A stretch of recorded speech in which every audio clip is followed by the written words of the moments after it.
So now we kind of move on to our main body, right? We've got main body one. Now, what we really want is, in this sort of paragraph, we will aim to compare accurate news against the public good conditions. Okay. Now think back to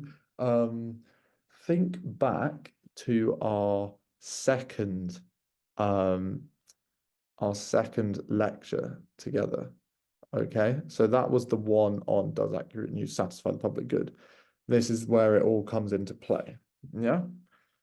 So, but the point I wanted to make is if you recall from our session, it wasn't as straightforward as we thought. Remember, it was not as straightforward as we thought.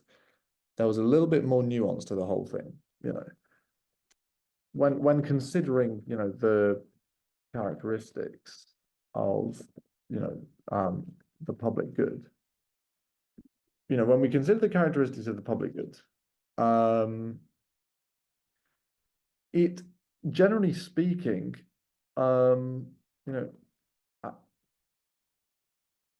let's think about it. So what's our comment on non-rivalry?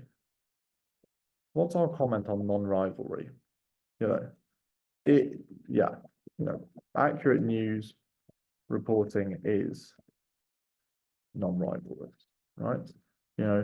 Examples, cable TV, newspapers are limited in supply, but they are very cheap to print. So it's not crazy, right? Phones are also a good example, free access, free access, on the web, all of these things, right? But now have a think about, non-excludability, okay? Is it really non-excludable? This is where I think it gets a bit interesting. Because from my perspective, as I discussed in our sessions together, it's actually kind of partially non-excludable, partially not. There are two parts to this answer, and it really depends on.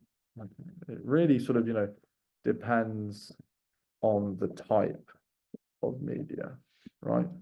It really depends on the type of media.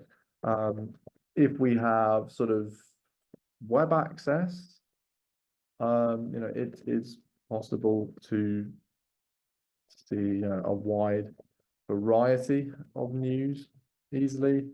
The only issue is, as we know, other media types do have some fixed costs, right?